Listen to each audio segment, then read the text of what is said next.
आखिर यह समाज जो 1000 साल तक लड़ा ही नहीं, शब्दों से भी प्रतिकार नहीं करने की इसकी क्षमता थी, तब मुझे लगा कि शायद हजारों करोड़ों संगठन जो दावा करते हैं पूरे देश में कि वो राष्ट्र को जगाने का काम कर रहे हैं, मैं कहता हूं आप ईमानदारी से काम नहीं कर रहे हैं।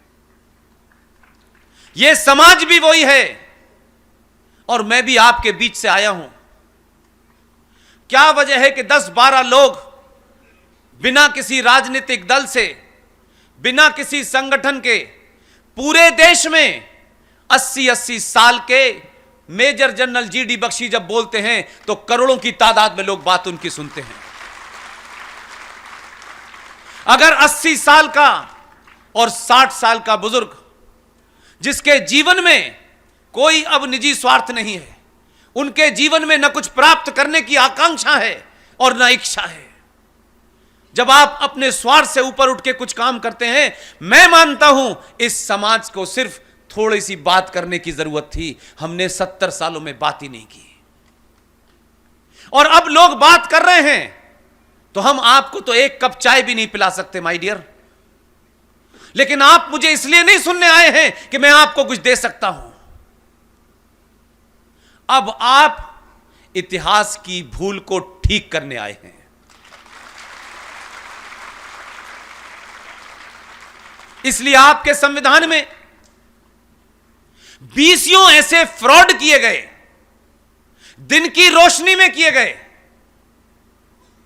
आप बोले नहीं, आपने सवाल नहीं उठाया। और हमारा समाज मर्यादा पुरुषोत्तम राम के बारे में सवाल उठा सकता है, माता सीता के बारे में सवाल उठा सकता है, और हमारा स्वार्थ समाज, आपको एक घटना बताऊंगा तो आपको ताज्जुब लगेगा। और तब मुझे लगता है कि जो हमारा हश्र हुआ है वो किसी इसलिए नहीं कि दुश्मन मजबूत था, इसलिए कि नहीं हम स्वार्थी थे। दिल्ली यूनिवर्सिटी जो भारत की नाक है, भारत की सत्ता के नीचे है, वहां पे हर छोटी बड़ी घटना पूरे देश में जाती है। आपका सोना, आपका स्वार्थी होना और जो आपके दुश्मन थे उनके एजेंडे को वो पूरा कर रहे थे, इसलिए कभी इसकी चर्चा नहीं हुई। हम तो छोटी छोटी बात पर बड़ा सवाल खड़ा कर देते हैं। हमारे यहां चर्चाएं बहुत होती हैं, लेकिन मैं ये बात इसलिए साझा कर रहा हूं, 1000 साल के बाद इस प्रकृति ने आपको एक मौका दिया है, बिना किसी कंफ्यूजन के ये पूरी भागीरथ जो चल रही है रुकनी नहीं चाहिए। दिल्ली यूनिवर्सिटी का बीए का कोर्स, दिल्ली यूनिवर्सिटी में बीए का कोर्स, यह किसी मदरसे में, किसी प्राइवेट स्कूल की घटना नहीं है। दिल्ली यूनिवर्सिटी से महान महान लोग राजनीति में गए हैं, देश भर में गए हैं। दिल्ली यूनिवर्सिटी के बीए के कोर्स में अब से मात्र 10 साल पहले तक जो पढ़ाया जाता था वो सुन नहीं सकते आप, लेकिन उस बीए के कोर्स में 10 साल में कम से कम 10,000 सनातनी बच्चे पढ़ के निकले होंगे। लेकिन किसी ने अपने घर पे चर्चा नहीं की, किसी ने इस बात को इशू नहीं बनाया, क्योंकि हमें डिग्री चाहिए, डिग्री लेने के बाद सीईओ बनना है। इस देश की रक्षा तो कुछ गरीब गुरबों का काम है, वो ही करेंगे। बीए पास का कोर्स में दिल्ली यूनिवर्सिटी में पढ़ाया जाता था अधिकृत तौर पे। ना यूजीसी ने सवाल खड़ा किया, ना काले कोट के जज साल ने कभी सवाल पूछा। बीए पास के कोर्स में दिल्ली यूनिवर्सिटी में पढ़ाया जाता था कि माता सीता रावण की छींक से पैदा हुई थी, भगवान राम के भाई लक्ष्मण के सीता जी से नाजायज संबंध थे। यह आपके कोर्स में पढ़ाया जाता था दिल्ली में। अगर देश के किसी दूर दराज में पढ़ाया जाता तो समझ में आता है, पता नहीं चला। 10 साल पहले तक यह पढ़ाया जा रहा था, हमने कभी इसकी चिंता नहीं की, क्योंकि यह हमारा काम नहीं है। हम क्यों जाने, हमारा स्वार्थ सिर्फ इतना है, मैं, मेरे बच्चे, मेरा घर, इसके अलावा नहीं है। बाकायदा एक लड़ाई लड़ी गई, सुप्रीम कोर्ट में बहस चली 2 साल तक, तब जाकर के उस कोर्स को हटवा पाए। यह आपकी स्थिति है। और दूसरी तरफ क्या है, जो आपको चुनौती दे रहे हैं और आप उनकी चुनौती को स्वीकार नहीं कर पा रहे हैं, क्योंकि हम समझते हैं कि सारा काम सत्ताओं का होता है। केरल के अंदर एक साहब ने, एक प्रोफेसर ने सिर्फ इतनी ही बात उठाई कि प्रॉफिट मोहम्मद के बारे में कोई सवाल पूछा, टीजे जोसेफ नाम के प्रोफेसर ने सिर्फ सवाल पूछा था प्रॉफिट मोहम्मद के बारे में। सुबह सवाल पूछा, शाम को टीजे जोसेफ जो प्रोफेसर थे, उनके दोनों हाथ कंधों से काट दिए गए। यह इसी भारत में हुआ है चंद साल पहले। उनकी पत्नी को सुसाइड करना पड़ा। इसलिए 1400 साल पहले जो तलवार लेके चले थे, वो आज भी तलवार का इस्तेमाल कर रहे हैं। वो तलवार की बात करते हैं, आप भजनों की और अहिंसा की बात करने लगते हो। इसलिए हमारे पुरुषार्थ को खत्म करने के लिए हमारे नेताओं ने कहा, अहिंसा परमो धर्म। और यही बात खत्म कर दी, अगली लाइन नहीं पढ़ाई जो स्वामी जी पढ़ा रहे हैं आपको। हमको ही सब कुछ सिखाया गया कि आप ही को ऐसा करना है, बाकी किसी को नहीं करना। हमने तो सेकुलरिज्म की इस पराकाष्ठा की कीमत दी कि हमारे भजन के अंदर इस देश के थोपे हुए राष्ट्रपिता ने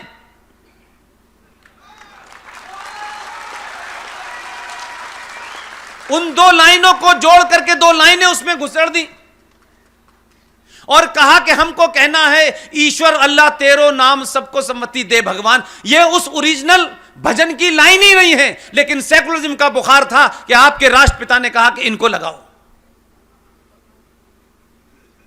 आपने पहचान छोड़ी, तिलक छोड़ा, चोटी छोड़ी, धोती छोड़ी, सब कुछ छोड़ दिया और आपके संविधान में वो धाराएं बना दी गई कि इस देश में मुसलमान हो, सिख हो, पारसी हो, जैन हो, बौद्ध हो, उनको अपने धर्म ग्रंथों का अध्ययन करने और कराने का अधिकार है, लेकिन हिंदुओं को अपने धर्म ग्रंथ पढ़ाने की इजाजत नहीं है।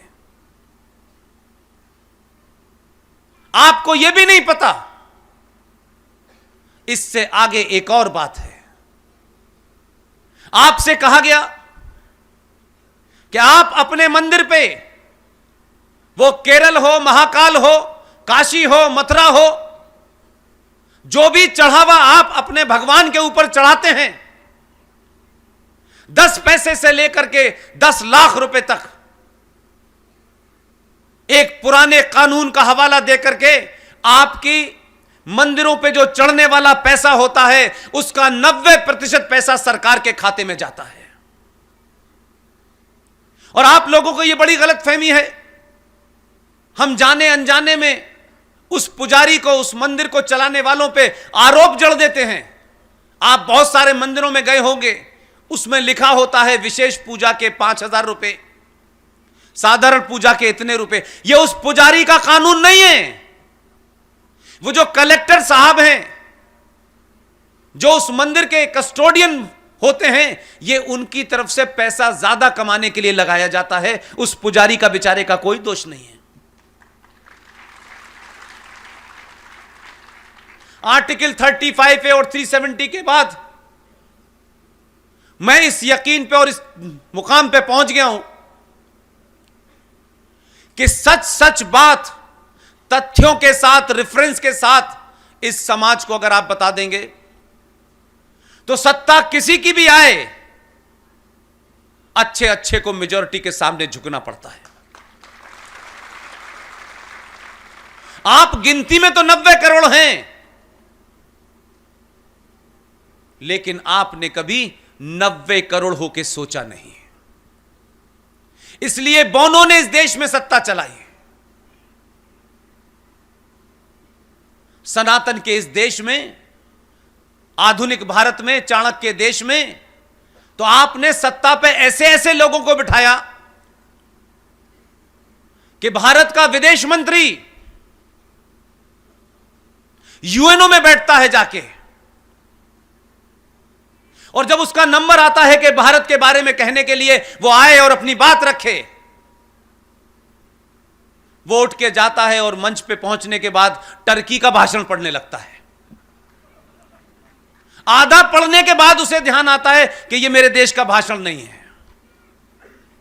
इस देश का मजाक पूरी दुनिया में लोग ऐसे ही नहीं उड़ाते हैं। आपने बड़े बोनों को पैदा किया है। आप वही हैं, सिर्फ आपने अपने अंदर थोड़ी सी तब्दीली कर ली इस बार, और इस तब्दीली का असर यह है कि ईवीएम भी वही है, चुनाव भी 5 साल बाद आते हैं, और आप भी, रामलाल भी हैं, श्यामलाल भी हैं, यादव भी हैं, दलित हैं। पहली बार आपने अपने होने का एहसास किया। इसलिए जिसको चुना है आपने, मेरी निजी किसी के साथ कोई सम्मिलित नहीं है। मैं किसी की तारीफ या किसी के बारे में कोई नफा नुकसान देख के बात नहीं कहता, लेकिन हमें यह आदत डालनी चाहिए कि अगर किसी ने बड़ा काम किया है जो कोई कर नहीं पा रहा था, तो पूरी ताकत से उसकी तारीफ भी करनी चाहिए।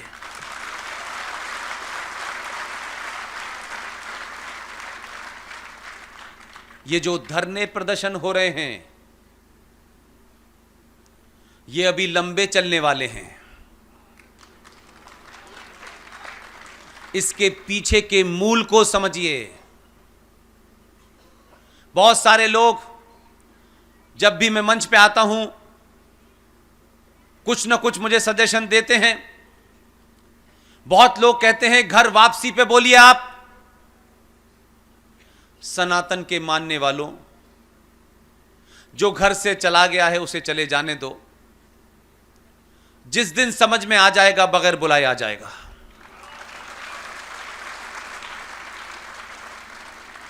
और यह ध्यान रखिएगा, यह इंसानी फितरत होती है। मजबूत के साथ दुनिया खड़ी होती है। हम 90 करोड़ थे, लेकिन 90 करोड़ की ताकत का कभी आपने प्रदर्शन नहीं किया। जिस दिन आपकी ताकत पूरी दुनिया देख लेगी, एक आध की बात तो छोड़ दीजिए कि कौन चला गया है, किसकी घर वापसी में चिंतित हैं। मैं कहता हूं कि आपने 70 सालों में ऐसे आदमी को भेजा है जो किसी व्यक्ति के घर वापसी में इंटरेस्टेड नहीं है। वो इस राष्ट्र की वापसी में लगा हुआ है।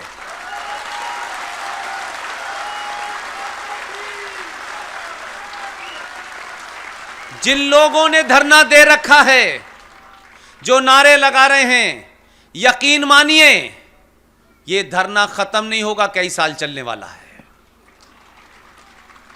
और मैं चाहता हूं ये धरने पे बैठे रहें,